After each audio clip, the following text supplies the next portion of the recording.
tragedia de Ucrania no solo se manifiesta en muertos, heridos, traumatizados y la indescriptible destrucción del país. También radica en que una política inteligente, según todo lo que se sabe, podría haber evitado todo esto si se le hubiera permitido. El presidente brasileño Lula da Silva lo resume bien cuando dice que Rusia tiene la responsabilidad exclusiva del estallido de la guerra. Pero actualmente, Estados Unidos y Europa son responsables de fomentar una guerra de poder.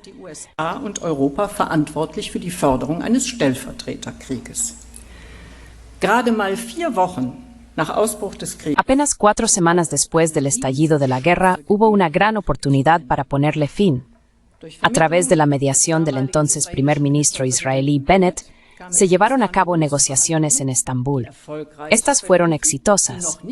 Aunque no se habían resuelto todos los puntos, la dirección estaba clara. Sobre todo, existía la voluntad de resolver los puntos de conflicto de manera diplomática, incluso en relación con el complicado tema de Crimea.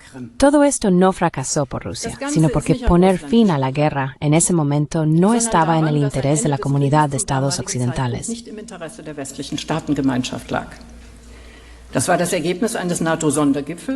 Ese fue el resultado de una cumbre extraordinaria de la OTAN en Bruselas el 24 de marzo de 2022.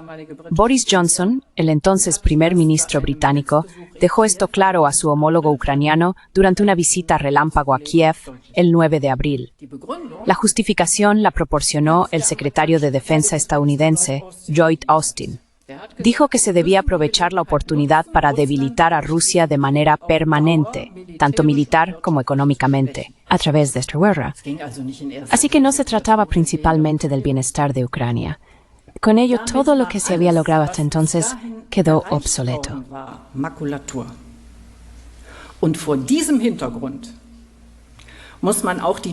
En este contexto también se deben considerar las demandas del presidente ucraniano y su gobierno de más ayuda armamentística.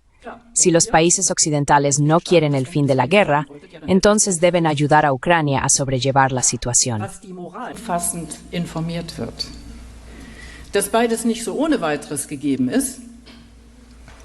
Tanto la educación como la información completa, en mi opinión, no se dan tan fácilmente.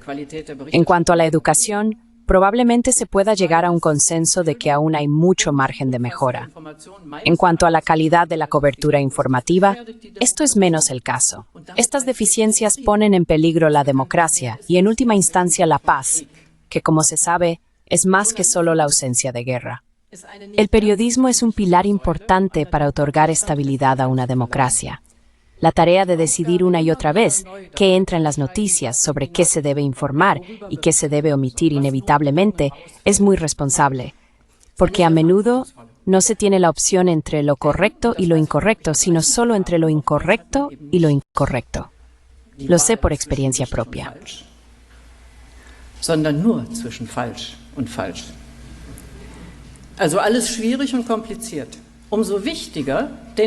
Todo es difícil y complicado. Por eso es aún más importante tomar en serio al ciudadano y proporcionarle toda la información disponible. Esto debería hacerse independientemente de la propia postura en una disputa de opinión. También se debe resistir la tentación de querer hacer política uno mismo en lugar de explicarla. Un debate respetuoso y polémico sobre estos temas podría aumentar las posibilidades de encontrar soluciones sostenibles y pacíficas. Esto no solo se aplica a Rusia y Ucrania. Así entiendo mi trabajo. En cualquier caso, no estoy dispuesto a dejar el campo a aquellos que reclaman para sí solos la autoridad interpretativa y creen tener una justificación moral para ello.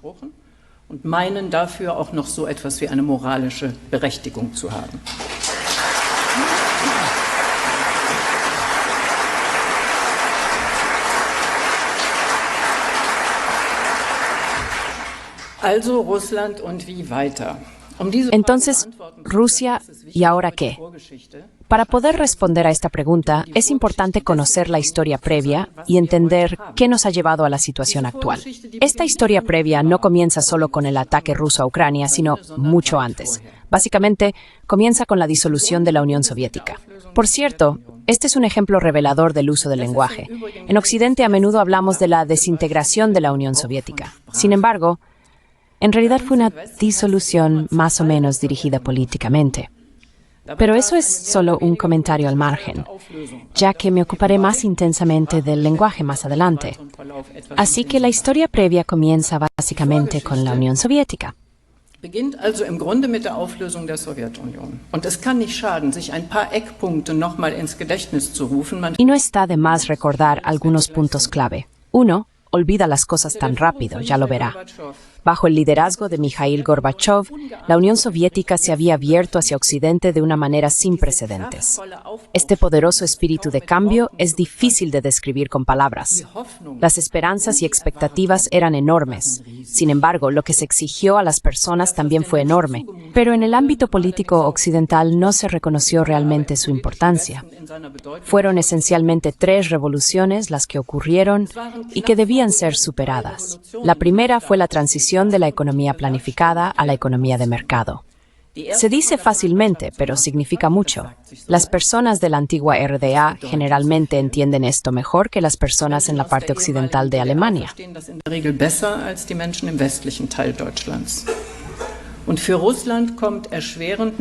Y para Rusia se suma la dificultad, aparte del tamaño, por supuesto, de que la economía rusa no fue arruinada por la economía planificada, sino creada por ella. Esa es una diferencia significativa. La segunda revolución fue la transición de la dictadura del Partido Comunista a estructuras de Estado de Derecho. ¿Quién es consciente hoy en día de que la pretensión de liderazgo del Partido Comunista estaba consagrada en la Constitución soviética? Por lo tanto, la Constitución tuvo que ser modificada. Al principio, el camino también parecía conducir directamente a estructuras de Estado de Derecho. La Constitución no es el problema hoy en día, sino la realidad constitucional. Ha habido retrocesos masivos en ese aspecto. Y la tercera revolución fue la transición de la Unión Soviética al Estado Nacional, lo cual durante mucho tiempo no fue reconocido como un problema en Occidente. Bitte bedenken Sie dabei auch, dass Tenga en cuenta también que por todos los crímenes y violaciones cometidos por la Unión Soviética, Occidente ha responsabilizado a Rusia de manera general. Todos los demás estados que surgieron tras la disolución de la Unión Soviética recibieron de Occidente la oportunidad de un nuevo comienzo, más o menos sin cargas. Rusia, sin embargo, no. Esta actitud básica no es insignificante, ya que sienta las bases para revivir rápidamente viejas imágenes enemigas. Los rusos fueron y son vistos como los malos. Stalin tampoco es percibido como georgiano, sino como alguien de Rusia. ¿Cómo continuó la situación? Luego vino Boris Yeltsin, quien al principio fue visto tanto en Occidente como en Rusia como un símbolo de esperanza, como reformador y demócrata.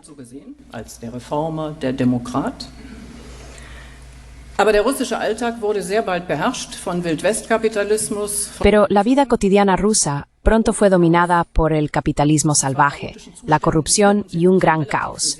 Había condiciones caóticas que apenas podemos imaginar en nuestro país relativamente estructurado. Yeltsin, a través de privatizaciones dudosas de industrias clave, se convirtió en el partero de los oligarcas, la élite del dinero. Bajo su mandato, se produjo una venta sin precedentes del país. Más que venderlo, lo regaló. De esto no solo se beneficiaron los oligarcas rusos, sino también Occidente, y de manera considerable. Por malo que sea todo esto, lo peor de todo es que todos los bonitos términos occidentales, como liberalización y democratización, sonaban bien en teoría, pero en la práctica no resultaron ser el paraíso prometido para la gente en Rusia, sino un caos puro.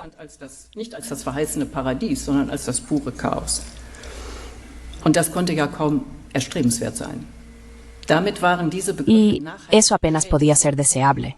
Con ello, estos términos quedaron dañados de manera duradera. Ni siquiera hablo del bombardeo del Parlamento ruso que Yeltsin ordenó en 1993. Eso también fue más bien antidemocrático, pero en el sentido del Occidente. Por eso, este acto no fue criticado, como normalmente se debería haber hecho en vista de los valores occidentales. En cambio, fue celebrado. ¿Qué debían pensar los ciudadanos de Rusia al respecto? Se puede leer los detalles y la cronología de los acontecimientos. En este caos, en esta situación en la que las estructuras criminales eran lo único fiable, Putin llegó en el momento justo. Ein junger, gesunder, sportlicher Mann, der mit seiner Un hombre joven, sano y deportivo, que con su política y su comportamiento ha devuelto a la gente en Rusia la confianza y la autoestima. En lugar de aprovechar las oportunidades y finalmente construir la Casa Europea Común, cuya visión desarrolló Mikhail Gorbachev, los observadores occidentales solo criticaron que Putin era un hombre del KGB. Eso por sí solo no dice nada. Por un lado, el KGB a finales de los años 80 revisó su pasado criminal de una manera sin precedentes. Hay una producción de Art Ardemia titulada KGB, Crimen y Glasnost. unter dem Titel KGB, Verbrechen und Glasnost. Und zum anderen hat Putin im Zusammenhang mit dem Y por otro lado, Putin dijo, en relación con el fallido intento de golpe de Estado en el verano de 1991, recuerdan, cuando un grupo alrededor del jefe de la KGB, Kryuchkov, quiso tomar el poder, los tanques rodaron por Moscú y Gorbachev fue retenido con su familia en Crimea. Putin renunció a su servicio exactamente en ese momento, es decir, cuando aún no se podía prever que este golpe fracasaría. Eso es una declaración clara. Pero esos detalles solo molestan. El hecho es que Putin, en su primer mandato, hizo muchas ofertas de cooperación al Occidente. El señor Müller también mencionó algunas propuestas que, sin embargo, fueron todas ignoradas o rechazadas de inmediato. entweder ignoriert oder gleich zurückgewiesen worden sind. Und das ist keine Marginalie, sondern das ist eine Grunderfahrung. Y esto no es una cuestión marginal, sino una experiencia fundamental que moldea el comportamiento futuro. También es un hecho que Putin en su primer mandato valoró mucho la importancia de una sociedad civil fuerte e hizo mucho para desarrollarla. Los numerosos intentos no fueron reconocidos en absoluto por nosotros o fueron ridiculizados. Para aquellos que ahora piensan que puedo contar mucho pero faltan pruebas, las encontrarán en mis libros anteriores, entre ellos ¿Qué pasa en Rusia? Allí se describe tallada y cronológicamente todo lo que ha sucedido. No nos interesó en lo más mínimo. En tiempos de cambio es especialmente importante evitar malentendidos.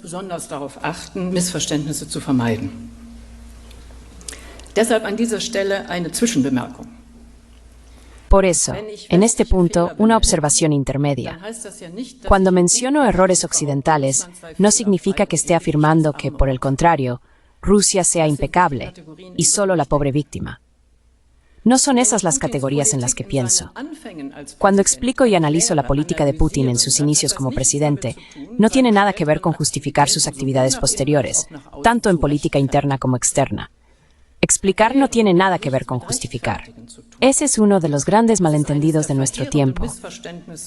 Me concentro en los errores occidentales por dos razones. Primero, porque se examinan menos en nuestro entorno, así que, de alguna manera, equilibrar. Und zum anderen sollte man sie kennen, sie nicht zu wiederholen. Y por otro lado, uno debería conocerlos para no repetirlos. Esto nos lleva a la cuestión fundamental que debe responderse. ¿Persigue Rusia intereses imperialistas o se trata de una arquitectura de seguridad funcional que incluya a Rusia? Esto debe debatirse basándose en hechos, es decir, de manera analítica y no ideológica o moral. No ayuda que los políticos alemanes diseñen escenarios de amenaza y adviertan, cito, de las fantasías de gran potencia de Putin. O que los expertos desarrollen cronogramas según los cuales los rusos estarán en Berlín en 5 años. Tales declaraciones fomentan más el miedo que ser el resultado de una evaluación objetiva de la situación.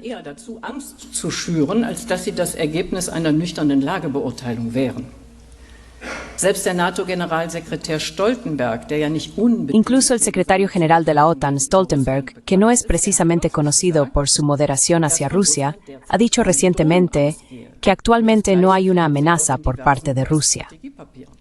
Algo similar se encuentra también en varios documentos estratégicos de Estados Unidos. Entonces, ¿por qué esta alarma? Si se deben continuar los enormes esfuerzos para apoyar a Ucrania en la guerra contra Rusia financieramente y con armas, se debe fomentar el miedo a un ataque ruso más allá de Ucrania. Así se lleva a la población a aceptar todo esto sin resistencia. A esto se suma la afirmación de que nuestra democracia y libertad se defienden en Ucrania. Unsere Demokratie, unsere Freiheit würde in der Ukraine verteidigt. Das stimmt diesmal genauso wenig, wie es damals in Afghanistan gestimmt hat. Eso es tan poco cierto esta vez como lo fue en su momento en Afganistán, cuando se decía que nuestra libertad y democracia se defendían en el Hindu Kush.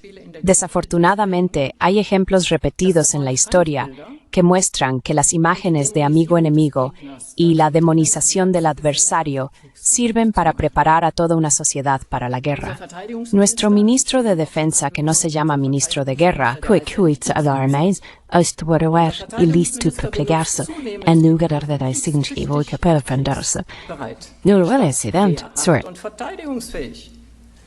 Das unterläuft ihm ja nicht aus Versehen.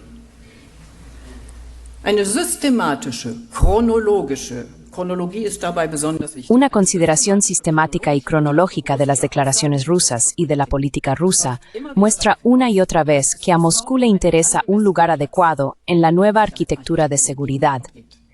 Esto se hizo necesario después de que la confrontación este-oeste pareciera superada a finales de los años 80. Tras la disolución del Pacto de Varsovia, la OTAN debería haberse transformado de manera lógica. Hubo plan de no incluir la membresía excluyente de Rusia. La OTAN fue fundada originalmente como una ala defensiva. Die NATO war mal als Verteidigungsbündnis gegründet worden. Nur der Feind, also Sowjetunion oder Russland, Solo que el enemigo, es decir, la Unión Soviética o Rusia, ya no existía.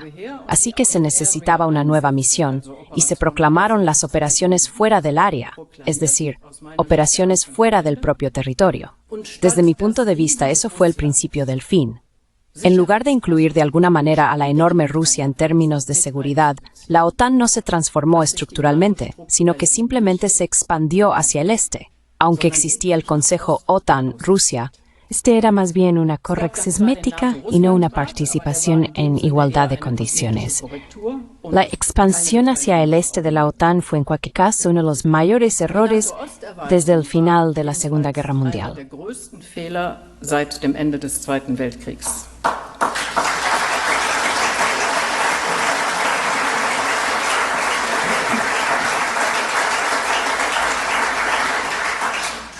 Das hat unter anderem auch der langjährige deutsche Außenminister Hans-Dietrich Genscher so gesehen. Eso lo vio también el veterano ministro de Asuntos Exteriores alemán Hans-Dietrich Genscher.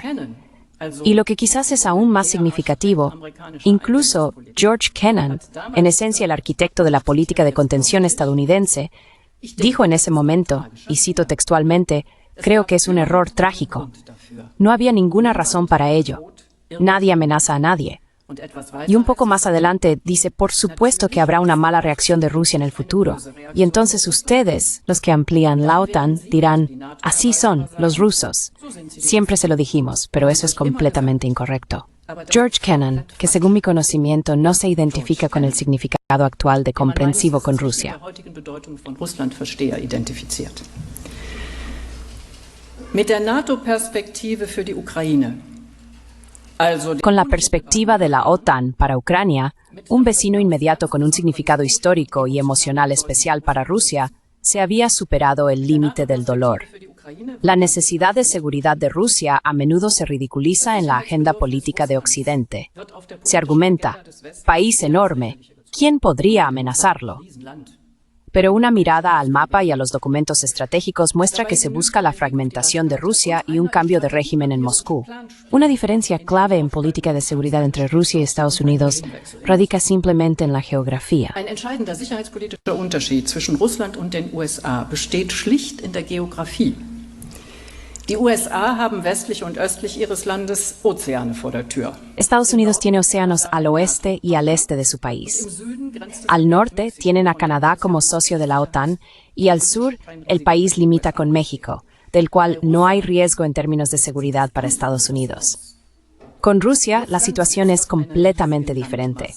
Rusia se extiende sobre una enorme masa terrestre con más de 22.000 kilómetros de frontera terrestre, que en gran parte es difícil de defender.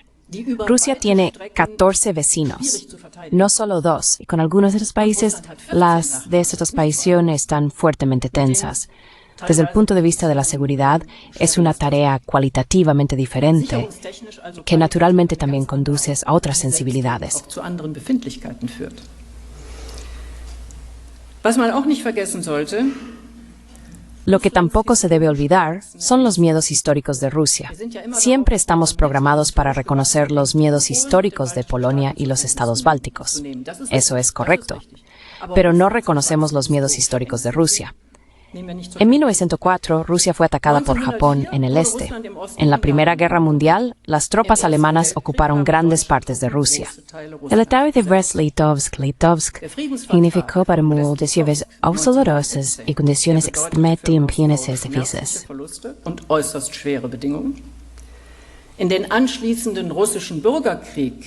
En la subsiguiente guerra civil rusa, las potencias occidentales intervinieron, especialmente Francia y Gran Bretaña. Lo que también se pasa por alto a menudo es que Polonia intentó aprovechar la debilidad de Rusia después de la Primera Guerra Mundial para expandir su territorio hacia el este, y lo hizo más allá de la línea que en las negociaciones de paz debería haber formado la frontera oriental de Polonia. La Gran Polonia del periodo de entreguerras se apropió de los territorios soviéticos que Stalin recuperó en 1939. Sí, y luego, por supuesto, no hay que olvidar la invasión alemana de 1941 con todo el sufrimiento inmenso e inimaginable crueldad.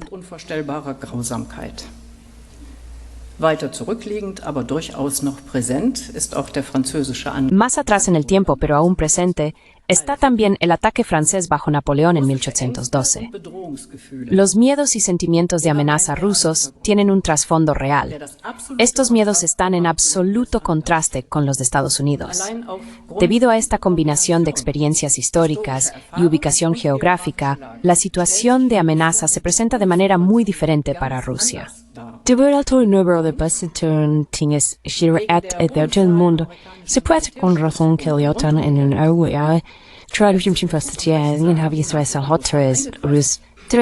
und rückt jetzt eben auch von Westen her immer näher an russische Landesgrenzen. Nochmal zum Vergleich. Oder nur mal zum Vergleich. Para comparar, Rusia tiene 11 bases militares fuera de su propio país, de las cuales 9 están en las inmediaciones de Rusia. Estados Unidos tiene casi 800 bases militares en más de 70 países del mundo. ¿Quién amenaza a quién aquí? No importa si una amenaza es real o solo percibida como tal. Eso es suficiente para destruir la base de una coexistencia pacífica o incluso de una colaboración. Esa base sería un mínimo de confianza. ¿Y de dónde debería venir eso en la situación actual? Yo diría, la desconfianza mutua nunca es tan grande como ahora. Das Misstrauen war noch nie so groß wie jetzt. Dazu tragen natürlich auch solche Äußerungen bei wie die von Frau Merkel. Tales declaraciones como las de la señora Merkel naturalmente contribuyen a esto.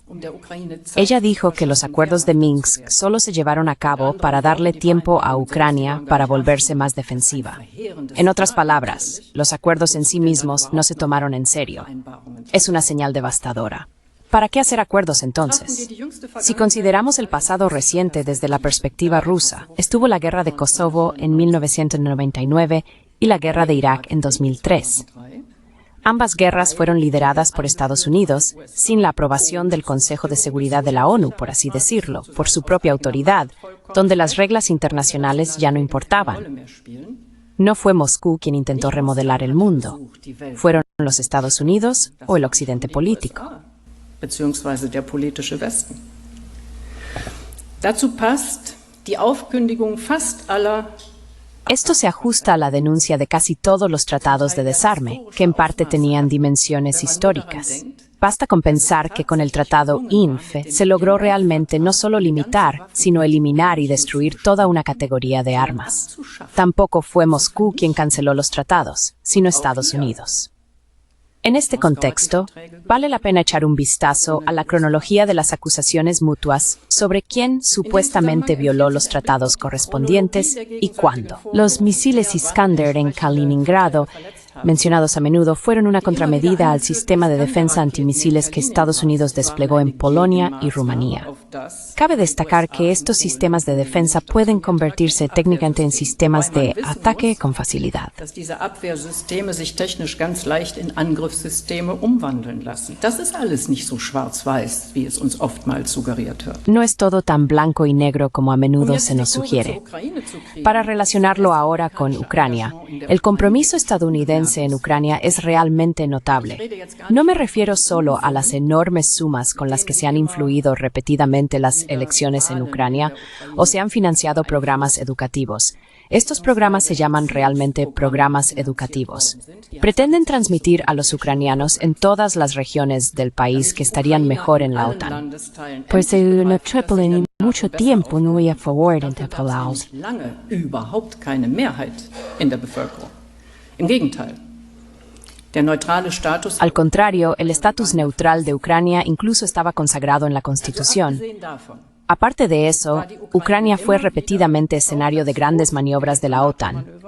Estados Unidos aumentó sistemáticamente el número de sus vuelos de reconocimiento en la frontera ucraniano-rusa. Como se pudo leer recientemente en el New York Times, Estados Unidos ha operado durante unos 8 años 12 bases secretas de la CIA directamente en la frontera ucraniano-rusa. Según el New York Times, el compromiso de los servicios de inteligencia estadounidenses habría jugado un papel clave en la decisión del presidente ruso de invadir Ucrania en febrero de 2022. Moskau habe nämlich befürchtet, so kann man da lesen, Moscú temía que Ucrania pudiera convertirse, con la ayuda de la CIA, el Servicio de Inteligencia Exterior británico MI6 y otros servicios occidentales, en una plataforma para operaciones contra Rusia. Antes de la invasión a Ucrania, el presidente ruso pidió formalmente garantías de seguridad, pero ni siquiera querían hablar con él. No me refiero a las conversaciones entre Scholz y Putin o Macron y Putin en esa mesa descomunalmente larga, sino a cómo se reaccionó en los Estados Unidos. Quien se sienta recordado a los tiempos de la Guerra Fría debería tener una intensificación conceptual preparada, porque hoy es mucho más peligroso. Denn heute ist es viel gefährlicher. Nicht umsonst hat man damals vom Gleichgewicht des Schreckens gesprochen. No en vano se hablaba entonces del equilibrio del terror. Se trata precisamente de este equilibrio, de ajustar y mantener la capacidad de segundo ataque. Esta capacidad disuade a un posible agresor de realizar el primer golpe, porque debe contar con ser destruido como segundo. Occidente político hace todo lo posible por desequilibrar este equilibrio. En los tratados internacionales a menudo se enfatiza que la seguridad de uno no debe desarrollarse o garantizarse a expensas de la seguridad del otro. Pero, ¿quién sigue respetando eso? ¿Qué ha pasado con los canales de comunicación que se crearon para tiempos de crisis?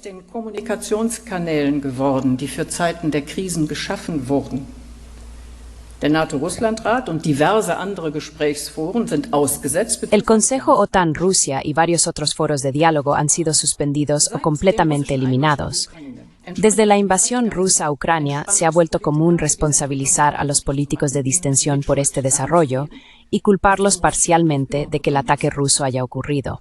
Muchos de estos políticos de distensión, incluso algunos conocidos, ahora se retiran y declaran que esta política fue un error lamentable. Sin embargo, en mi opinión, es exactamente al revés. No son los políticos de distensión los responsables del estado actual, sino el hecho de que no pudieron imponer su política.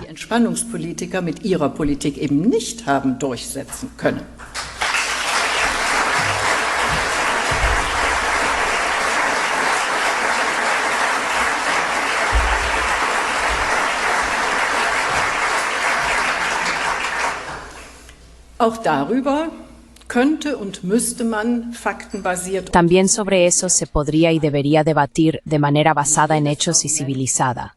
No se debería descartar cada argumento que no se ajuste a la línea actual del gobierno, como desinformación o noticias falsas, para hacerlo indiscutible.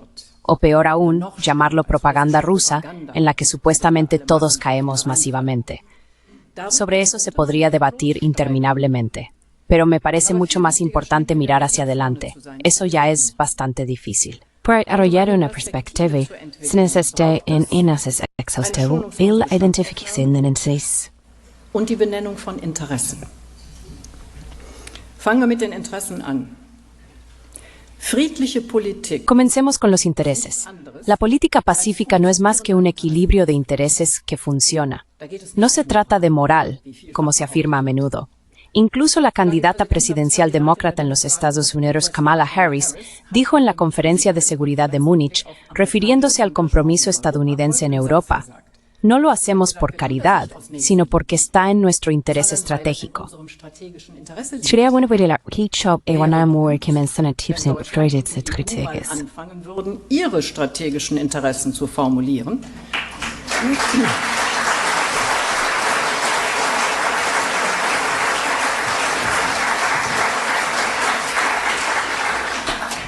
Da gibt es sicher Berührungspunkte mit den USA. Seguramente hay puntos de contacto con los Estados Unidos o áreas comunes, como se dice hoy en día. Pero también hay diferencias significativas que no deben subestimarse. Estas diferencias deben ser elaboradas y claramente nombradas. Por ejemplo, es del interés de la OAU, especialmente de Alemania, mantener buenas relaciones con Rusia. Asimismo, es del interés de Rusia tener buenas relaciones con la OAU y con Alemania. No solo somos vecinos, sino también socios naturales que se complementan. Sin embargo, esto no era en absoluto en el interés de los Estados Unidos. Todo lo contrario. Hay una razón por la cual en los documentos estadounidenses se afirma que el único peligro real para la supremacía de los Estados Unidos es un continente euroasiático funcional. Ein funktionierender eurasischer Kontinent ist. China spielt nochmal eine spezielle Rolle. China desempeña un papel especial. Desde la perspectiva estadounidense, el peligro de una buena cooperación con China ha sido evitado por el momento. Los únicos que se benefician de esta situación son los Estados Unidos y la industria armamentística. Para los Estados Unidos es un éxito haber alcanzado su objetivo estratégico. Este objetivo, que aparece en documentos oficiales desde hace unos 100 años, de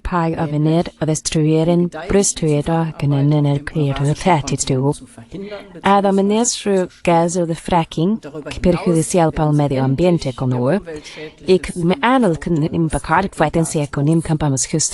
die preiswerte Konkurrenz, die wir bequem vor der Nase hatten, ausgeschaltet.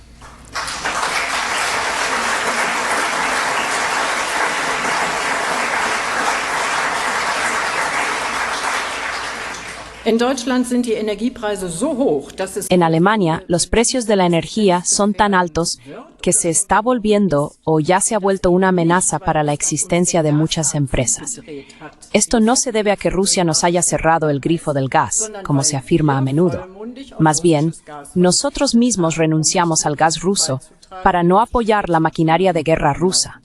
Lo loco de esto es que, a pesar de todo, seguimos recibiendo gas ruso, solo que a través de intermediarios y a un precio mucho más alto.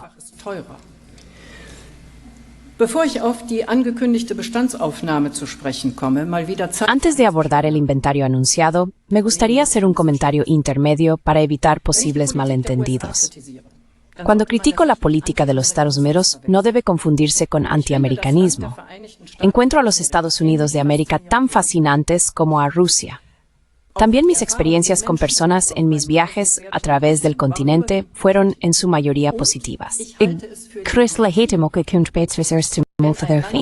Y persigue sus intereses. Also seine Interessen verfolgt.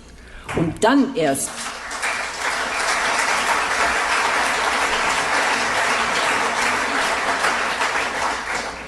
dann erst überlegt, wie man das mit dem Wohl der Nachbarn verbinden könnte. Y luego considerar cómo se podría conectar eso con el bienestar de los vecinos. Me parece bien, siempre y cuando se hable abiertamente sobre los intereses y no se les dé pretextos humanitarios para presentarlos mejor. Hasta aquí, todo bien. Se vuelve preocupante cuando un fervor casi religioso y misionero lleva a tomar el derecho de intervenir en cualquier parte del mundo, de manera encubierta o abierta, violentamente, para perseguir intereses propios. Eso contradice.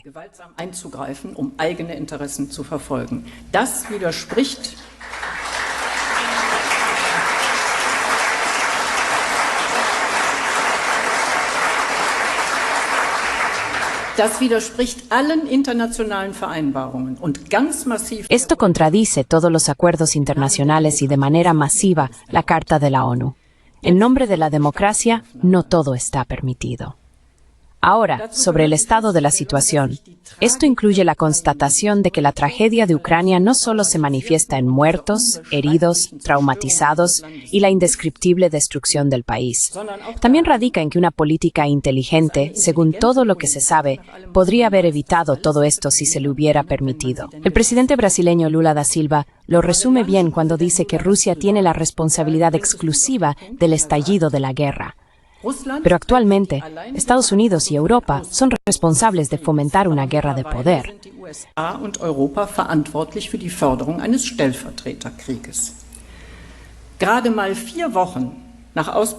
Apenas 4 semanas después del estallido de la guerra, hubo una gran oportunidad para ponerle fin.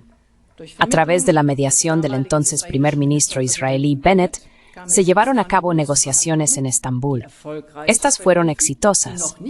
Aunque no se habían resuelto todos los puntos, la dirección estaba clara. Sobre todo, existía la voluntad de resolver los puntos de conflicto de manera diplomática, incluso en relación con el complicado tema de Crimea. Todo esto no fracasó por Rusia, sino porque poner fin a la guerra en ese momento no estaba en el interés de la comunidad de estados occidentales.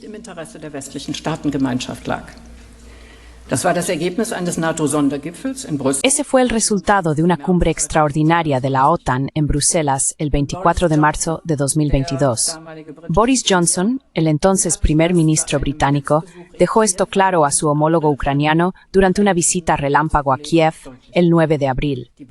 La justificación la proporcionó el secretario de Defensa estadounidense, Lloyd Austin. Dijo que se debía aprovechar la oportunidad para debilitar a Rusia de manera permanente, tanto militar como económicamente, a través de esta guerra. Así que no se trataba principalmente del bienestar de Ucrania. Con ello, todo lo que se había logrado hasta entonces quedó obsoleto.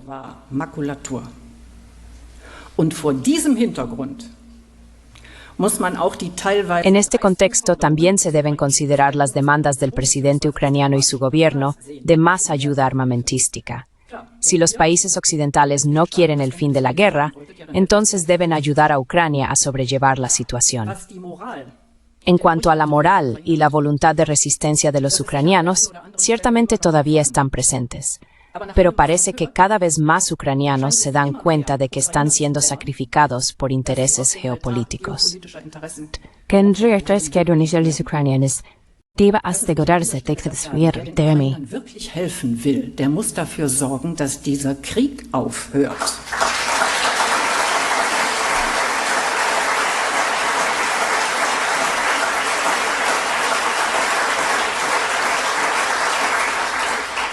Dass das nach gut 2 Jahren Abnutzungskrieg Que la guerra de desgaste, después de más de 2 años, resulte más desfavorable para Ucrania que antes, como en Estambul, marzo de 2022, es bastante triste, pero era previsible. El balance también incluye el estado de las cosas en el frente. Como es sabido, no es fácil obtener información verificada en la guerra, por lo que se debe tener precaución. El ataque sorpresa ucraniano, la llamada ofensiva de Kursk, aparentemente se ha estancado. Después de los notables avances iniciales en el terreno, no ha habido un progreso real. El supuesto cálculo de Kiev de atar a las tropas rusas en el sur y aliviar la situación en el Donbass no ha funcionado. Donbass zu sorgen, ist nicht aufgegangen. Moskau ist nämlich darauf nicht hereingefallen, sondern nur Moscú no cayó en esa trampa. En cambio, está aprovechando la debilidad ucraniana existente en cuanto a personal y equipo para avanzar más en el Donbass. Esta área es mucho más interesante para Rusia. Los rusos aparentemente están cerca de la ciudad estratégicamente importante de Bakrovsk. Esta ciudad es estratégicamente importante porque allí se encuentra un nudo ferroviario que juega un papel crucial en el suministro. Casi más importante es que después apenas hay líneas de defensa fortificadas.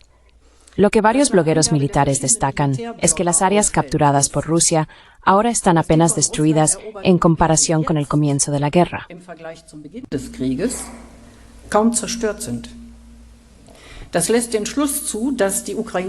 Esto lleva a la conclusión de que la resistencia ucraniana está disminuyendo considerablemente.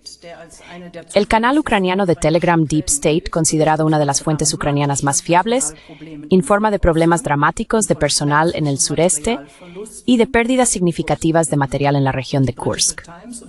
Tanto el Times británico como el Economist informan de algo similar. Todo esto en conjunto no sugiere que Ucrania pueda resistir mucho más tiempo. Especialmente no, si se consideran los masivos ataques aéreos rusos de los últimos días, que se centran principalmente en la destrucción de infraestructuras.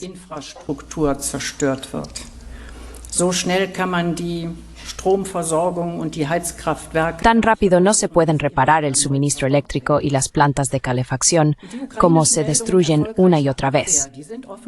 Las informaciones ucranianas sobre defensas exitosas están aparentemente embellecidas. Según el portal ucraniano Defense Ukraine, que se basa en el actual comandante en jefe, Ucrania solo pudo interceptar un cuarto de los misiles disparados por Rusia y aproximadamente 2/3 de los drones. Sin embargo, Ucrania necesita informe éxito para seguir contando con el apoyo de Occidente. Die Ukraine braucht aber Erfolgsmeldungen, den Westen bei der Stange zu halten. Und je verzweifelter die Lage wird, y cuanto más desesperada se vuelve la situación, mayor es el riesgo de que no sea la razón, sino el pánico, lo que determine el comportamiento. No es un secreto que Zelensky y su gobierno hacen todo lo posible para involucrar a la OTAN en esta guerra. En esencia, es más bien una discusión teórica si Occidente es parte beligerante o no. Según el Servicio Científico del Bundestag alemán de marzo de 2022, no se convierte en parte beligerante simplemente por el suministro de armas, sino por la formación de soldados. Ya a finales del año pasado, unos 8.000 soldados ucranianos habían recibido formación por parte de la Bundeswehr.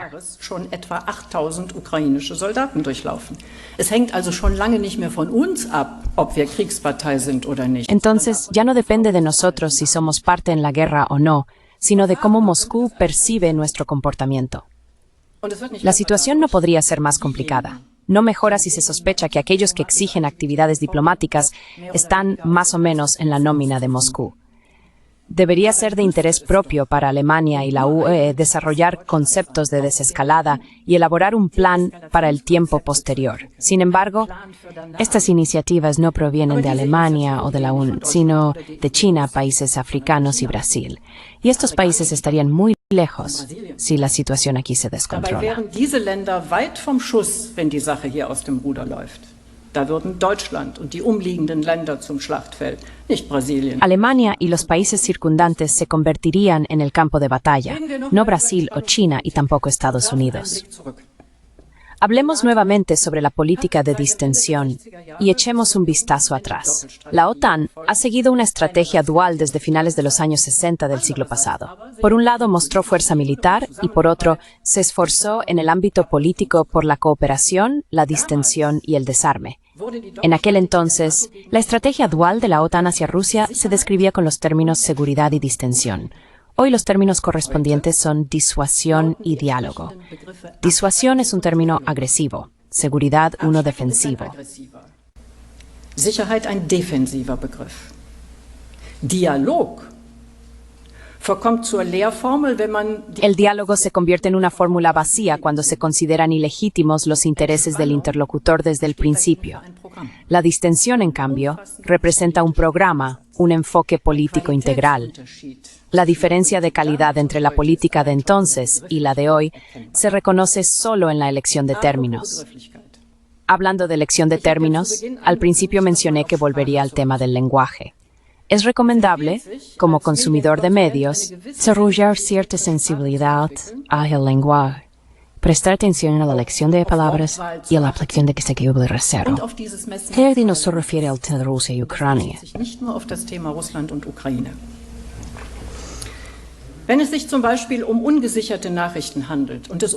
Si se trata, por ejemplo, de noticias no verificadas y se refiere a los buenos, a menudo se dice que esto y aquello es aparentemente así. En el caso de los malos, el término aparentemente se convierte generalmente en la palabra supuestamente. Ahí la duda ya está claramente presente. O en un informe sobre el avance ucraniano en la región de Kursk, se dice que el 8 de agosto las grabaciones ucranianas mostraron cómo se rendían soldados rusos.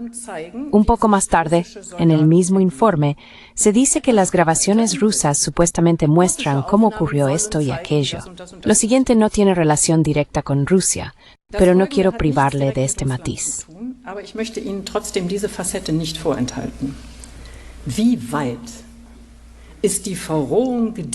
¿Hasta qué punto ha avanzado la brutalización cuando en las noticias sobre la eliminación selectiva de líderes de Hamas y Hezbollah se dice que han sido neutralizados?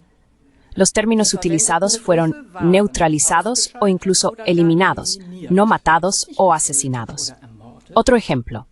Hay términos establecidos. Entre ellos se encuentra la guerra de agresión ilegal contra Ucrania. No hay objeciones a eso. Pero si en este caso se formula con tanta precisión, ¿por qué no de manera consistente? Entonces no debería decirse las alturas del Golán ocupadas por Israel. Eso también fue y es ilegal según el derecho internacional, pero no se le llama así.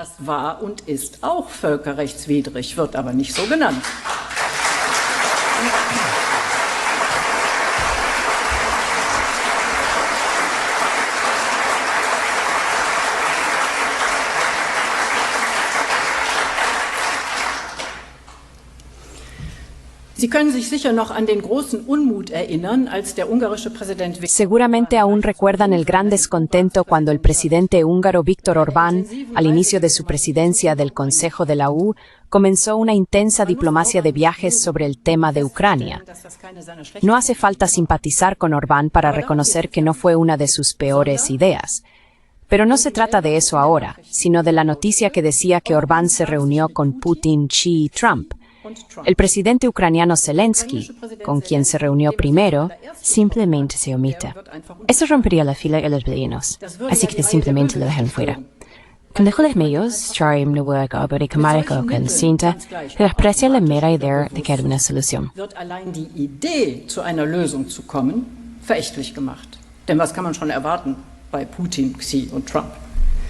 ¿Qué se puede esperar de Putin, Xi y Trump? Tal vez esto, porque muestra cuánto ha cambiado el ambiente en nuestro país. A finales de julio, la ministra presidenta de Mecklemburgo-Pomerania Occidental, Manuela Schwesig, fue consultada como actual presidenta del Bundesrat sobre una posible candidatura olímpica de Alemania.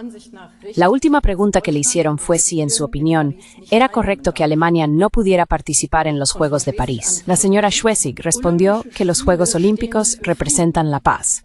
Por eso es correcto que Rusia no participe. ¿Cuánta presión debe haber para que alguien como Manuela Schwesig se deje llevar por esta declaración? Si tomamos en serio su formulación, entonces también una serie de otras naciones no deberían participar. Dann dürften eine ganze Reihe anderer Nationen auch nicht teilnehmen.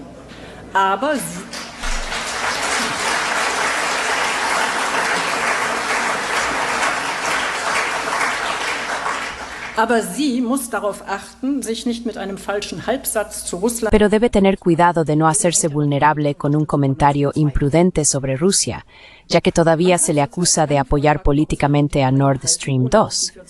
Actualmente no se puede hablar de Rusia y Ucrania sin mencionar el despliegue de misiles en Alemania previsto para 2026.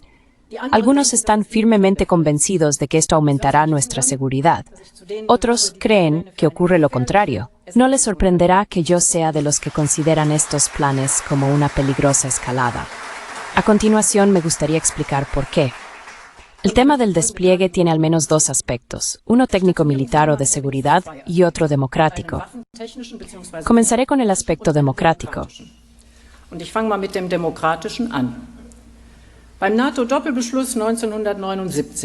En la doble decisión de la OTAN de 1979, cuando se trataba del despliegue de misiles de alcance medio en Europa, no solo en Alemania hubo un intenso debate parlamentario y social. Incluso dentro de la OTAN se discutió de manera controvertida. Pasaron 4 años hasta que el Parlamento aprobó el despliegue de los misiles Pershing, acompañado de las mayores manifestaciones que Alemania haya experimentado. Hoy la situación es diferente. De manera sorprendente, al margen de la cumbre de la OTAN, el 10 de julio, en Washington, se publica una declaración conjunta de Estados Unidos y Alemania. En ella, se afirma que los Estados Unidos de América, a partir de 2026, estacionarán temporalmente sistemas de armas de largo alcance de su Fuerza de Tarea Multidominio en Alemania, como parte de la planificación para su futura estación permanente.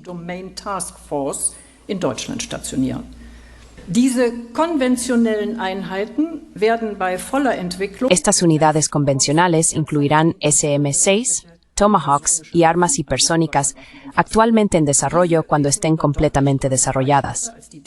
Estas armas tienen un alcance significativamente mayor que los sistemas terrestres actuales en Europa.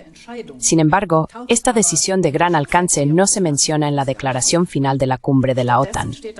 En su lugar, se enfatiza la disposición de la OTAN para el control de armamentos y el desarme. Eso es bastante curioso. Aparte de que no hubo ni realmente hay un debate sobre esta decisión de despliegue, surgen varias preguntas. ¿Por qué esta vez solo en Alemania?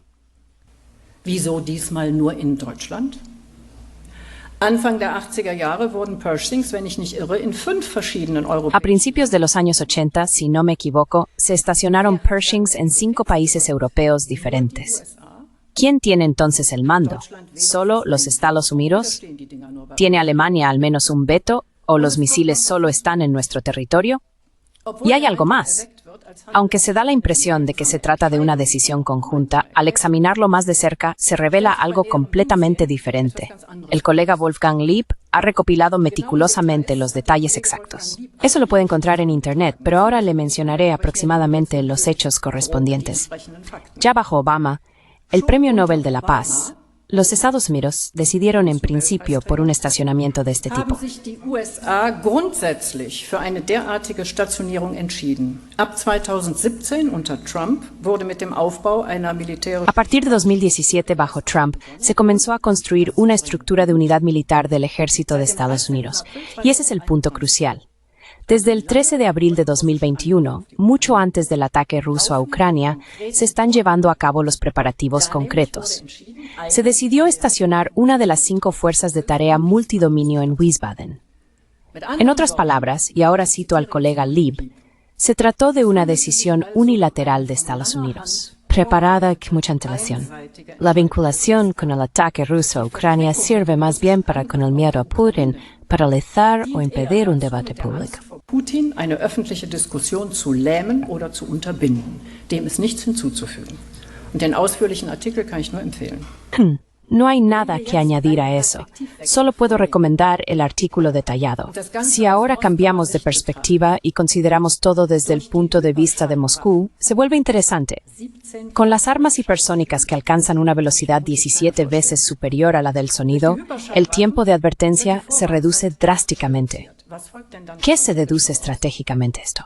Moscú entiende esto en la actual situación tensa como una medida defensiva de Occidente o más bien como una preparación para un ataque sorpresa. Oder doch eher als Vorbereitung für einen Überraschungsangriff.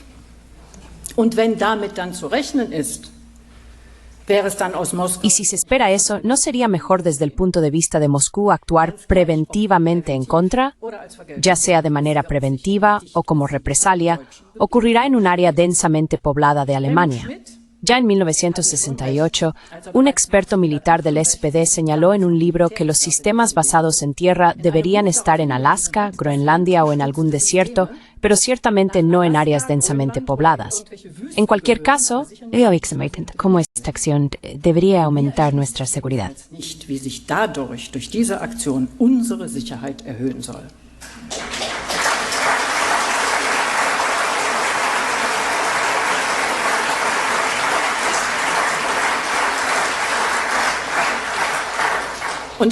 Francamente, tampoco entiendo por qué la gente aquí no sale en masa a la calle para protestar contra esto.